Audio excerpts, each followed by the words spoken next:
자, 오늘은 사도신경 강의 4번째 시간으로 창조주 하나님이라는 제목으로 나는 창조주 하나님을 믿습니다.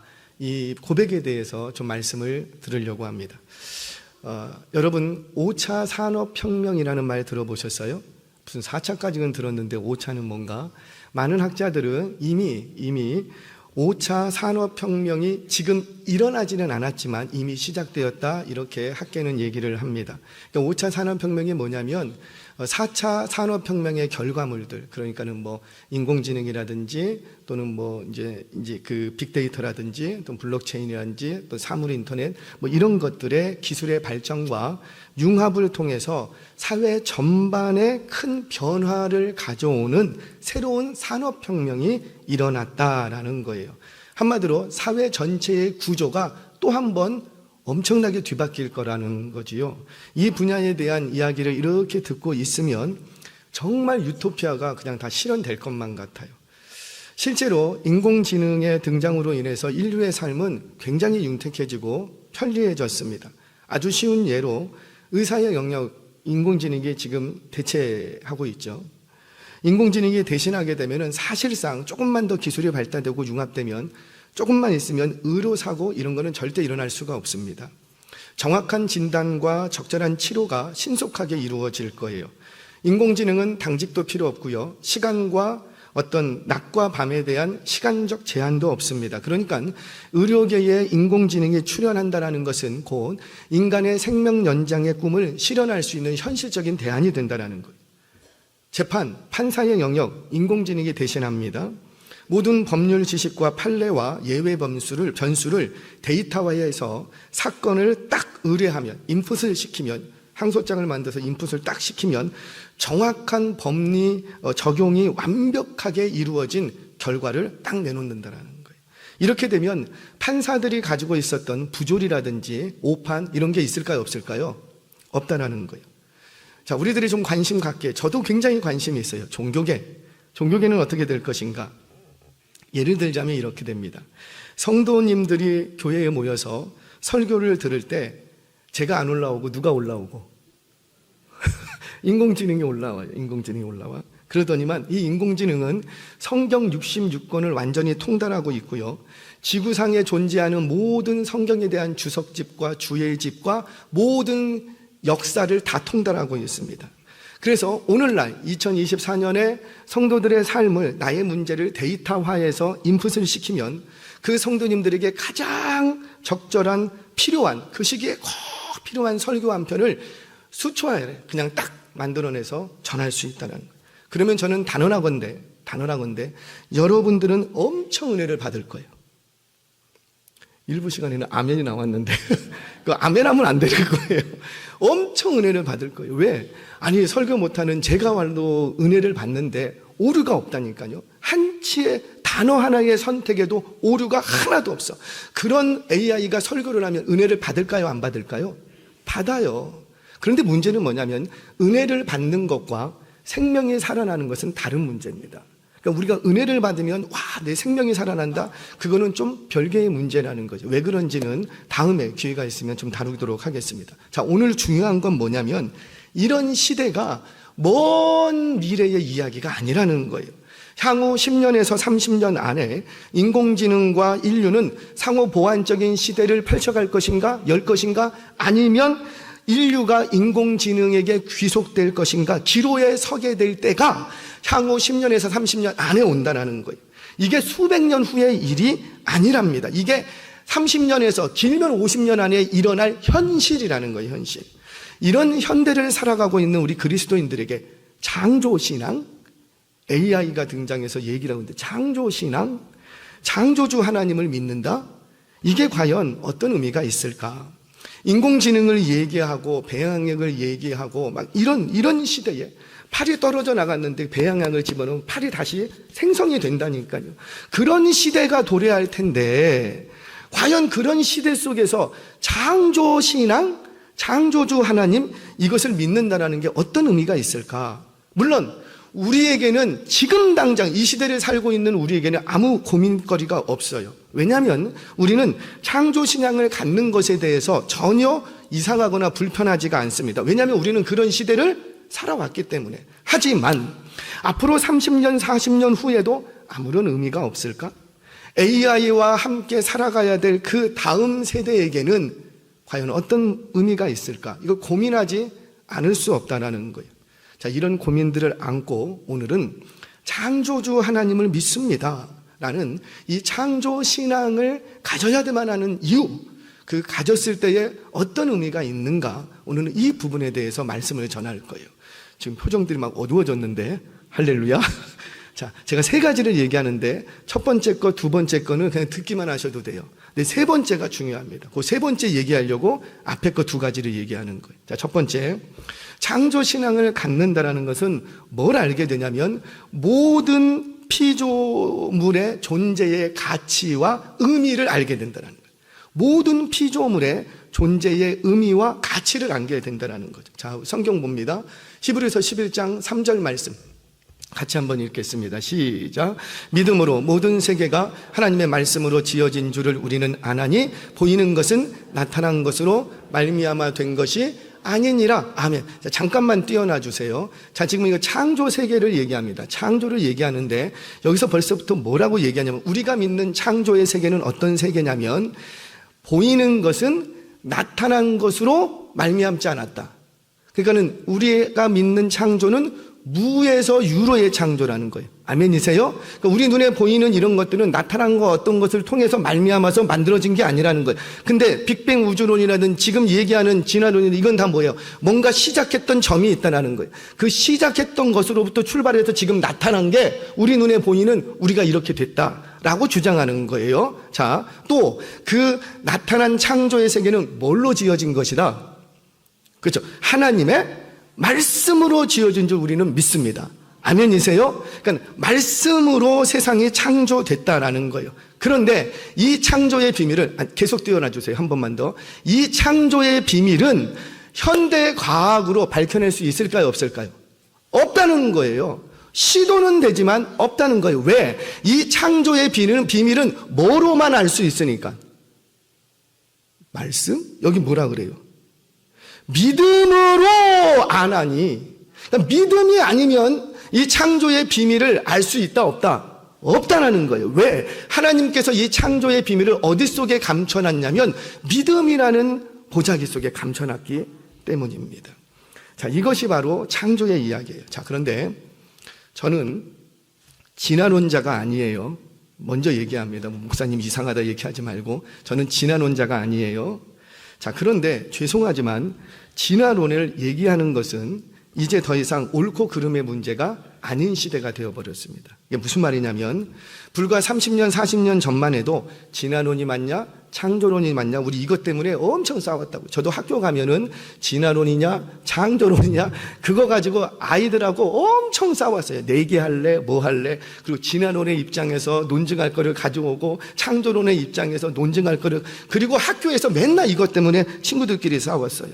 자, 그런데 요즘은 이런 싸움을 해요, 안 해요? 학교에서 그런 거 안 해요. 왜냐하면 현 시대는, 오늘날의 시대는 창조론 자체를 학문의 영역에서 인정해 주지는 않습니다. 그러니까 모든 학위의 틀은 빅뱅 이론과 진화론이 있기 때문에 논문을 발표하고 학문으로 인정받고 학위를 얻으려면 논의의 틀이 되는 진화론을 받아들이지 않을 수가 없는 거예요. 그러니까 학문을 위해서는 뭐 위해서 시작을 해야 된다고요? 진화론을 위해서. 이런 시대 속에서 창조론을 말한다는 것이 어떤 의미가 있을까? 여러분 기억하세요. 이제 우리가 창조의 신앙, 창조론을 얘기하는 것은 학문적인 논의나 학문적인 결단을 위해서 하는 게 아니라는 거예요. 지금 우리가 창조론을 얘기하고 창조신앙을 논하는 것은 학문적인 논의를 하고자 하는 것이 아니라 세계관의 논의를 위해서 하는 얘기라는 거예요. 세계관. 이런 거죠. 여러분, 세계관이 다르다라는 것은 뭘 의미해요? 5차 산업혁명을 말하고 있는 이 시대를 어떤 가치관으로 바라볼 것이냐는 거예요. 그러니까 지금 AI가 내 눈앞에 있는데 그 AI를 어떤 가치관으로 바라볼 것인가? 내가 다리가 사고로 인해서 절단되었는데 배양을 통해서 다리가 다시 생성될 수 있다면 그것을 우리가 어떤 가치관으로 바라볼 것인가? 가치관의 문제라는 거지요. 자, 가치관의 문제로 접근했을 때 과연 창조주 하나님을 믿는다라는 고백이 어떤 의미를 가질까? 기억하세요. 모든 존재의 의미와 가치를 발견하게 된다는 거예요. 자, 지금 두 분만 이해를 하셨어요. 할렐루야.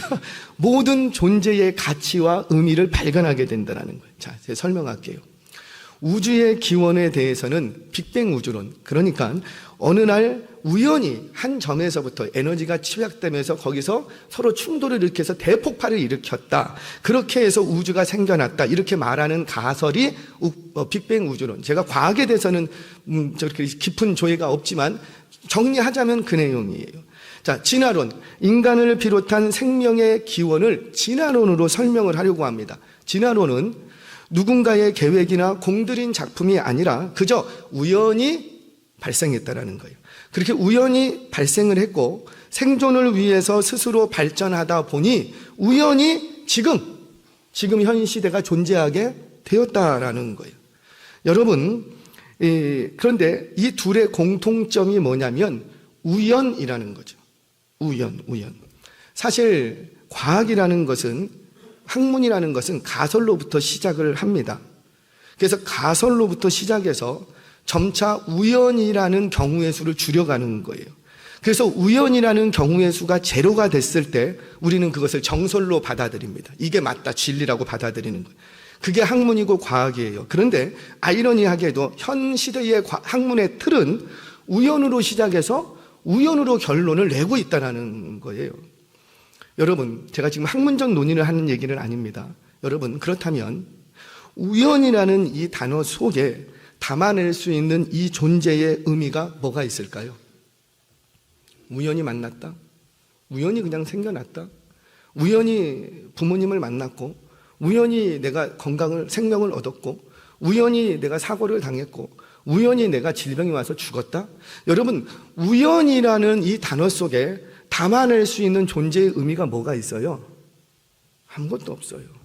무의미와 허무주의에 빠질 수밖에 없습니다. 그래서 우리는 이 사실을 우리 내면으로부터 인정하고 있어요. 우리 내면.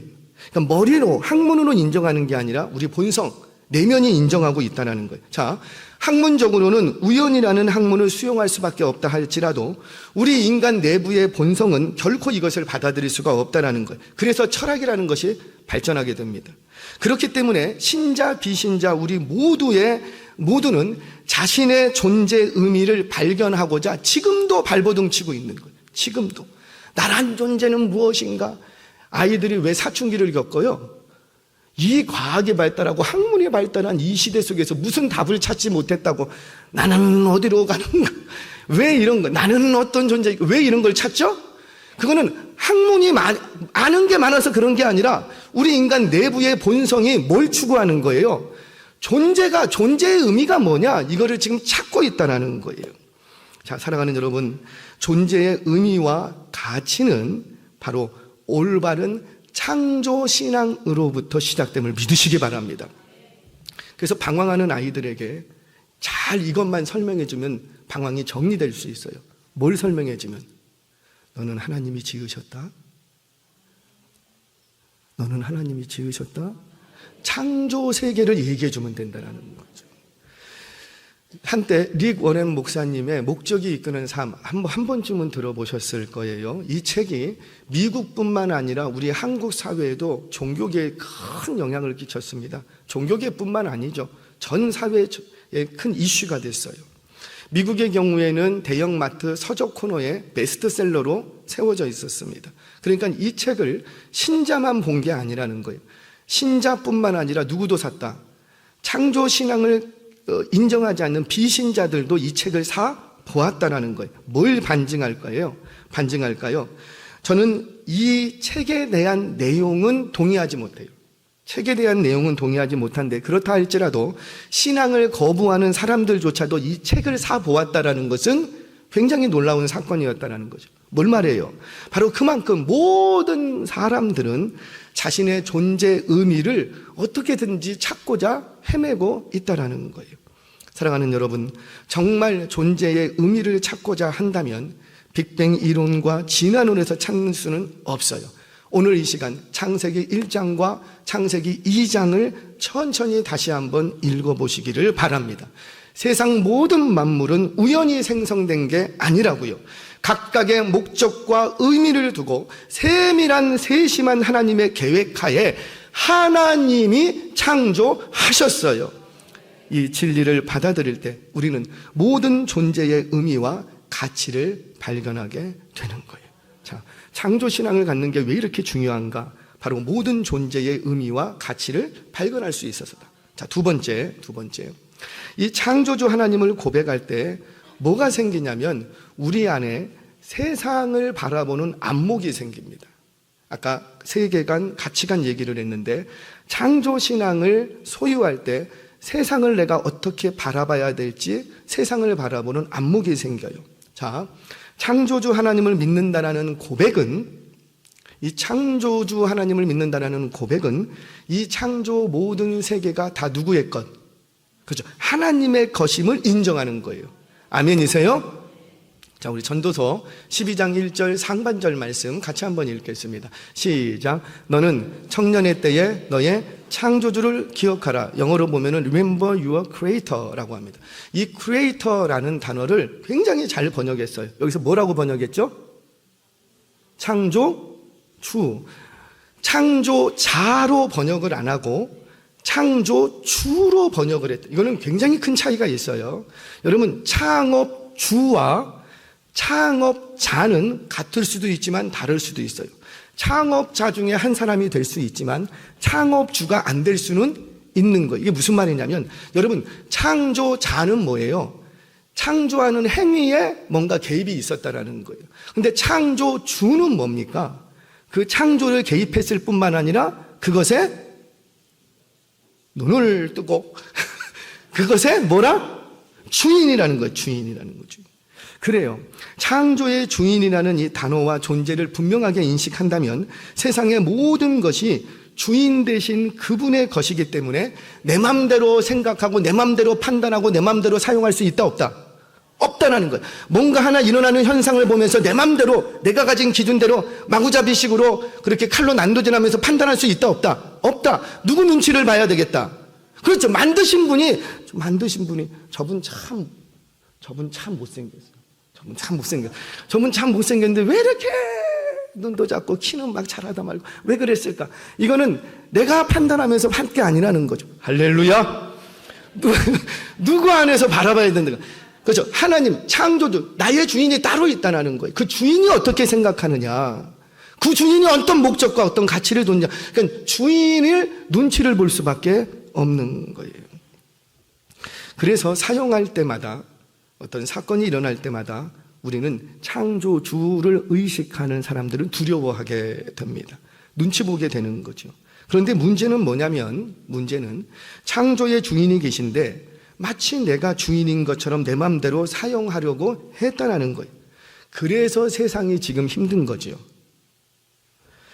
이런 거예요. 본래 하나님이 창조하신 세계는 보시기에 좋으셨대요. 그러니까 너무나도 행복하고 질서가 잘 잡혀 있고 어느 한 것에 오류나 불안한 요소가 없고 균형이 딱 잘 잡혀 있었어요.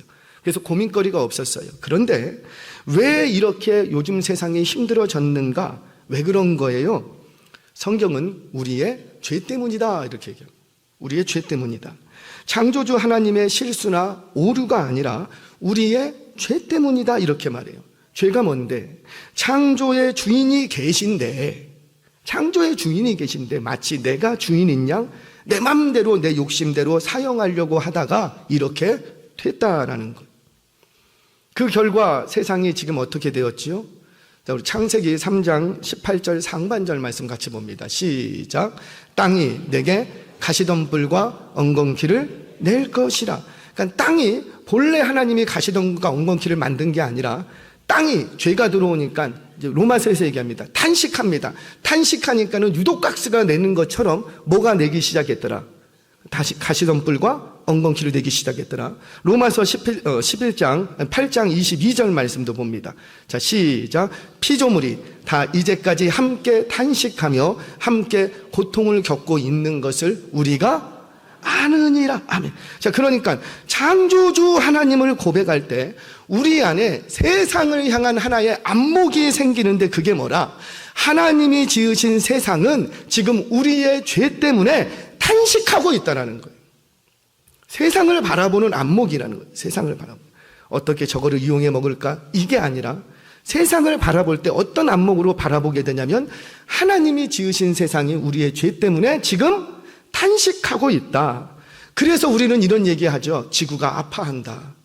아파하는 거예요. 그래서 지금 우리가 이렇게 힘든 거예요. 지금 그래서 우리는 이렇게 고통과 질고를 날마다 당해야 하는 거예요. 그럼 창조주 하나님은 이런 탄식하는 세상을 보면서 어떤 마음을 가지실까? 어떤 마음을 가지실까요? 그래요. 하나님에게 있어서 이 세상은 멸시와 천대의 세상이 아니라 회복의 대상이요, 치유의 대상이요, 구원의 대상이 된다는 거예요. 이게 하나님이 지금 세상을 바라보시는 안목이라는 거죠. 우리 성경 봅니다. 요한복음 3장 16절 17절 말씀 같이 읽겠습니다. 시작. 하나님이 세상을 이처럼 사랑하사 독생자를 주셨으니 이는 그를 믿는 자마다 멸망하지 않고 영생을 얻게 하려 하심이라. 하나님이 그 아들을 세상에 보내신 것은 세상을 심판하려 하심이 아니요 그로 말미암아 세상이 구원을 받게 하려 하심이니라. 아멘. 그러니까 하나님께서 지금 이 세상을 보시는 안목이 뭐냐면 하나님께서는 이 더러운 세상, 죄 많은 세상을 사랑하셨답니다. 사랑하셨다.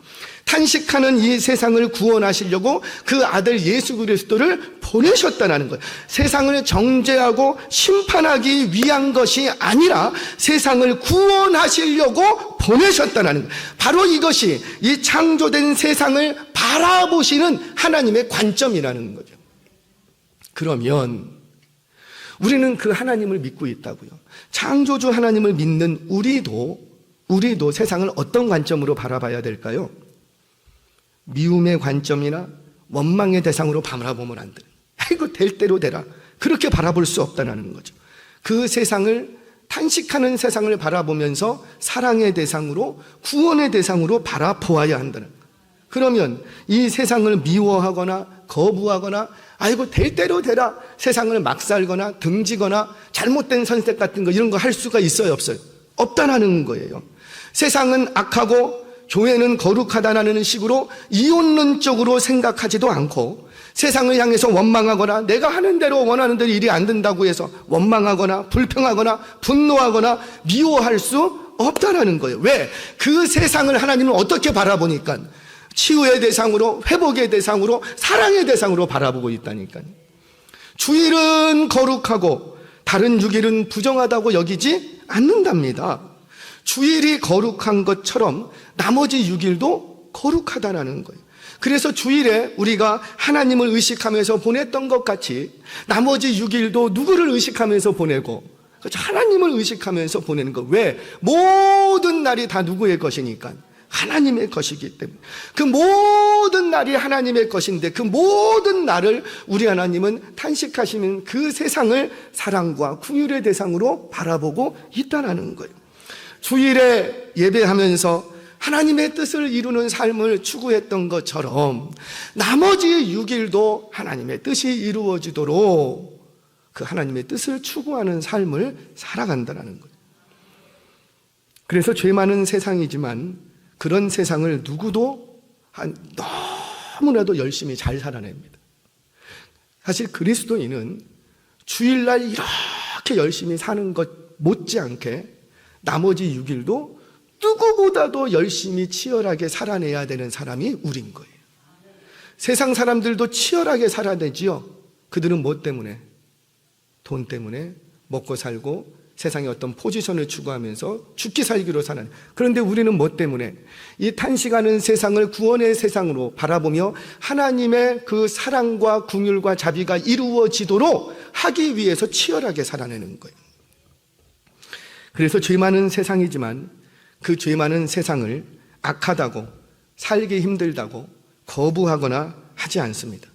그런 세상이 내 맘대로 되지 않는다고 대충 살거나 무계획적으로 계획 없이 규모 없이 살지 않더라는 거예요. 물론 내 욕심을 채우기 위해서 세상을 이용하지도 않더라는 거죠. 그렇게 창조주 하나님을 고백한다라는 것은 우리는 세상을 향해서 더러워하거나 원망하거나 미워하지 않고 세상을 등지거나 세상을 대충 적당히 살지도 않고 아주 멋지게 살아내는 거예요.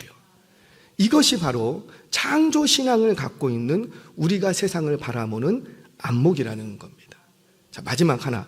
지금 요거 얘기하려고 여기까지 달려왔어요. 이거를 잘 들으셔야 돼요. 창조신앙을 가질 때, 이 앞에 것들이 선행이 되면 창조신앙을 가질 때 나의 존재의 가치를 고백하게 됩니다. 그러니까 나에 대한 가치를 고백한다는 것은 타인에 대한 가치를 고백한다는 것과 같은 의미가 돼요. 자, 여러분, 포미족이라고 들어봤습니까? 포미족? 마케팅 쪽에 계신 분들은 좀 아실 거예요. 이 포미족이 뭐라면은, 폼이 말 그대로 누구를 위한, 자기만을 위한 삶을 추구하는 그런 부류의 사람들, 포미족이라고 합니다. 광고계에서는 이를 나를 위한 소비라고 부르는데, 이 전례 없는 불황이 오래 지속되면서 그럼에도 불구하고 이 소비업계의 블루칩으로 떠오르는 마케팅 전략이 바로 나를 위한 소비라는 전략이에요. 우리 여기에 다 속아 넘어갔다고요. 다 말려 들어갔다고요. 음료 업계로부터 화장품, 자동차, 거의 모든 업종에 걸쳐서 이런 제품을 사용하는 당신은 소중하다. 이런 제품을 사용하는 당신은 가치 있다. 럭셔리 있다. 이렇게 소비자들에게 어필하는 마케팅 전법이 나를 위한 소비라는 거예요. 부추기는 거죠. 이런 거예요. 그 사과 그림이 그려진 핸드폰과 뭔지 아십니까? 사과 그림이 그려진 핸드폰과 청년들이여 귀 있는 자는 들을지어다. 그 사과 그림이 그려진 핸드폰과 노트북을 이렇게 갖고 있으면 어때요? 내가 왠지 가치 있는 사람이 된 것 같은 느낌이 드는 거예요. 가치가 있는 건 아닌데 어떤 가치 있는 사람이 된 것 같은 느낌이 드는 거죠. 그 느낌이 들게 해서 소비를 불러일으키는 심리, 이것이 바로 마케팅, 나를 위한 소비 전략이에요. 여러분 어때요? 기억하시기 바랍니다. 우리가 분명히 기억해야 될 것은 내가 오늘 어떤 제품을 사용하느냐가 나의 가치를 결정짓는 기준이 아니라는 거예요. 아멘이세요? 물론 그 제품을 사용함으로써 편의성은 있고 편리성은 있어요. 분명히 있어요. 그러나 편의성과 편리성이 있다고 해서 나의 가치를 더 업그레이드 시켜주는 게 아니라는 거예요. 근데 우리 현 시대는 여기에 다 걸려 넘어갔어요. 제가 한 1화를 설명하겠습니다. 혹시 여러분들 이중섭 님이라는 미술가를 아십니까? 황소라는 그림을 그린 한 시대를 풍미했던 이중섭 님이 계십니다. 제가 몇 년 전에 이중섭 님의 전시회가 있다고 해서 누가 이렇게 티켓을 보내주면서 꼭 한번 와주세요. 그래서 초대받아서 한번 간 적이 있어요. 그 전시회 이렇게 1층, 2층 한번 이렇게 둘러보는데 꽤 돈을 많이 내야 되더라고요. 그냥 보고만 오는데, 미술에 저는 문외한입니다. 별로 이렇게 좀 잘 몰라요. 근데 미술의 문외한인 저조차도 이중섭님의 그 미술 작품들을 이렇게 보면서 두 가지를 깨달았어요. 두 가지. 첫 번째, 참 이중섭님은 참 소를 많이 그렸다. 흰소, 젖소, 누런소, 뭐 작은 소, 큰 소, 우는 소, 웃는 소, 하여튼간 소를 엄청 많이 그렸어요. 이분이. 소밖에 안 보여, 소밖에. 두 번째는 이분이 그린 그림은 흰색 도화지 위에만 그린 게 아니라는 거예요. 이분의 작품을 보면 흰 종이도 있고 누런 종이도 있고 양철 위에도 그림을 그리고 심지어 그 옛날에 담뱃갑 은박지 있죠. 그 은박지 위에도 그림을 그렸어요. 무슨 그림 그렸을까요? 소. 안 보고도 아세요. 소. 만약에 제가 담뱃갑 은박지 위에다가 그림을 그렸다면 여러분들은 그것을 돈 내면서 보러 오겠습니까? 비웃지 마세요. 보러 오겠어요? 안 봐. 근데 왜 우리가 돈 내고 그 담뱃갑 은박지 위에 있는 그 그림을 보러 가는 거죠? 누가 그렸으니까. 그래서 이중섭님이 그렸으니까 보러 가는 거지, 돈 내고. 제가 그리면 보러 오겠냐고요. 마찬가지예요. 다시 말씀드리면 그림을 담아낸 은박지가 가치가 있는 것이 아니라 누가 그 위에 그림을 그렸느냐가 중요하다는 거예요. 누가 더 비싼 은박지 위에 그렸느냐가 아니라 쓰레기통에 처박혀 있는 은박지일지라도 누가 그것을 사용해서 작품으로 만들었느냐가 가치를 결정하더라는 거예요.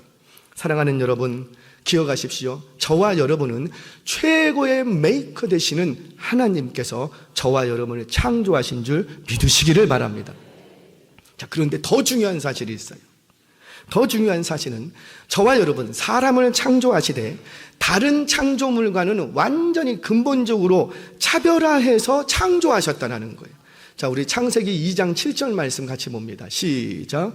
여호와 하나님이 땅에 흙으로 사람을 지으시고 생기를 그 코에 불어넣으시니 사람이 생명이 된지라. 아멘. 자, 여러분 뭐래요? 다른 천지 만물은 뭘로 지으셨고? 말씀으로 지으시는데 그 말씀도 아이고 해야 나와주셨으면 정말 감사하게 이렇게 안 하셨고, 비사? 죄송합니다. 빛이 있으라. 제가 왜 이게 헷갈리냐면 이라는 거는 있는 이가는 주격조사예요. 그래서 원어적으로 한다면은 비사 나와라 이런 뜻이에요. 근데 빛이 있으라 우리 번역해서 그런 거예요. 그러니까 빛이 있으라 뭐냐면 명령했었어요. 그러니까 말씀만으로 명령 한마디로만으로도 천지 만물을 창조하십니다. 그런데 하나님께서 오늘 본문에 하나님께서 사람을 창조하실 때는 어떻게 창조하시고? 흙으로. 그리고 그 코에 뭘? 생기를. 말씀 한마디로도 얼마든지 하실 수 있는 하나님께서 그 사람을 창조하실 때는 어떻게 하신 거예요? 흙으로. 그리고 그 코에 생기. 그러니까 당신의 영을 불어넣어서 창조하셨다는 거예요. 그러니까 당신의 영을 불어넣었다는 건 내가 할 수 있는 모든 것을 다 집어넣은 거예요. 하나님이 주실 수 있는 모든 사랑과 관심과 정성과 모든 하나님의 영, 하나님에게 있는 그 전부인데 그거를 다 쏟아부으면서 창조한 창조가 뭐냐면은 피조물이 저와 여러분 사람이라는 거예요. 어느 가정에서 상견례를 합니다. 그때 부모님이 딸을 시집 보내면서 사위에게 그러는 거예요. 여보게, 내 딸은 이제껏 내가 손에 물 한 방울 묻히지 않고 키웠네. 이 말이 뭔 말이에요? 세수도 한 번 안 하고 컸다는 얘기예요? 그 얘기가 아니라 그만큼 나는 이 아이를 소중히 키웠네. 그 말은 곧 뭐예요? 사위 당신도 이 딸을 소중히 존귀히 여겨주게 이 뜻 아니게. 그 말을 돌려서 한 게 손에 물 묻히지 않았네. 그 얘기 아니겠어요? 여러분 마찬가지예요. 다른 모든 피조물은 말씀으로 창조하셨다고요. 명령만 하면 돼요. 하지만 사람만큼은 명령만으로 하지 아니하시고 흙으로 창조하시고 그 코에 생기를 불어 넣으셔서 당신의 영을 불어 넣으셔서 창조하셨다. 한마디로 하나님께서 신중하게 모든 정성과 관심과 사랑을 쏟아서 존재를 만들었다는 거예요. 이 사실을 깨닫게 되는 순간 우리는 오늘 본문을 읽었던 시편 기자의 고백이 터져나올 수밖에 없습니다. 우리 본문 다시 읽습니다. 시편 8편 3절 4절 같이 읽겠습니다. 시작. 주의 손가락으로 만드신 주의 하늘과 주께서 베풀어 두신 달과 별들을 내가 보니 사람이 무엇이기에 주께서 그를 생각하시며 인자가 무엇이기에 주께서 그를 돌보시나이까. 아멘. 여러분 보세요. 주의 손가락으로 손가락 갖다 가면 된다는 거예요. 여러분 지구 이 태양계를 중심으로 하는 이 태양 해가 더 가치 있을까요? 아니면은 죄송해요. 제가 더 가치 있을까요? 태양은 없어지면 안 되잖아요. 그러면 다 힘들어지고 어려워져요. 근데 하나님께서는 인간을 저 태양을 어떻게 창조하고? 태양아 있어라? 그러니까 있었다는 거예요. 그렇지만 사람만큼은 어떻게 하고요? 온 사랑과 관심과 당신이 주실 수 있는 모든 것을 쏟아부어서 저와 여러분을 창조했답니다. 자, 기능적으로만 보면은 태양이 더 가치가 있을까요? 제가 가치 있을까요? 기능적으로만 본다면은 태양이 더 가치 있을 수도 있어요. 그러나 우리 하나님은 그렇게 판단하지 않으십니다. 누가 더 가치 있고 존귀한 존재라? 저 태양보다, 하늘의 별과 하늘의 달보다, 저 푸른 파도보다 누가 더 가치가 있다? 바로 저와 여러분이 내가 더 가치 있음을 믿으시기를 바랍니다. 그러면 뭔 말이에요? 저와 여러분은 아무렇게나 만들지 않았다고요. 가장 위대하신 창조주 하나님께서 모든 열정과 정성으로 저와 여러분을 창조했어요. 그렇다면 이 사실을 고백한다면 다시는 스스로를 하찮게 여기지 마십시오. 나는 좋은 자동차가 없는데, 나는 좋은 집이 없는데, 나는 좋은 옷도 못 입어봤는데, 그런 것들이 여러분을 가치 평가하지 않도록 여러분들의 생을 거기에 맡기지 마시라는 거예요. 여러분, 세계적으로 큰 부자 중에 3명 중에 1명이 되는 워렌 버핏, 아마 다들 아실 거예요. 이 워렌 버핏이 처음으로 투자했던 게 집에 투자했습니다. 집에. 그래서 집에 많이 투자하나? 1958년에 현재 거주하는 집을 구매를 했어요. 당시 한화로 3천만 원 정도에 구매를 했습니다. 자, 1958년에는 갑부가 아니었는데 지금은 세계 제1의 갑부가 됐어요. 그러면 그 워렌 버핏은 어디에 살아야 될까요?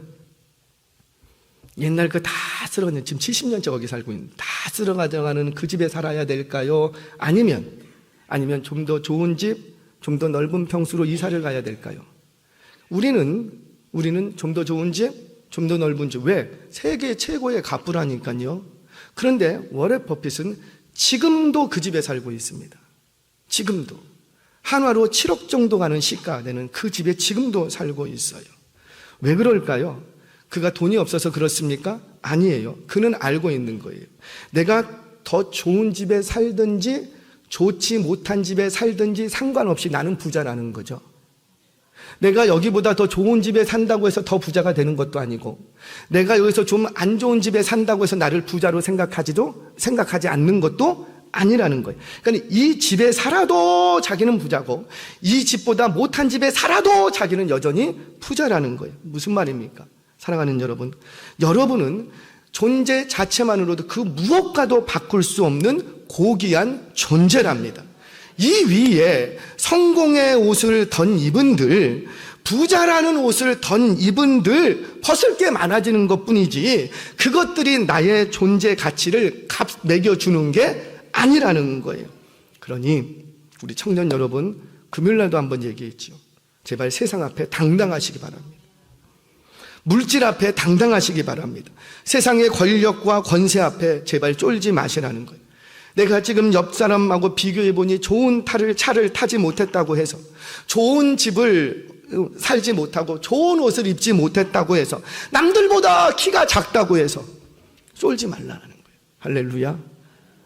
괜찮다라는 거예요. 괜찮다라는 거예요.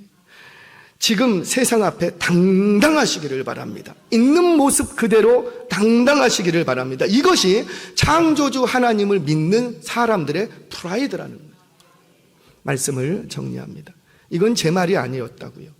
바울이 얘기합니다. 바울이. 우리 갈라디아서 6장 17절 말씀, 내게 주시는 말씀으로 한번 봤지요. 같이 읽겠습니다. 시작.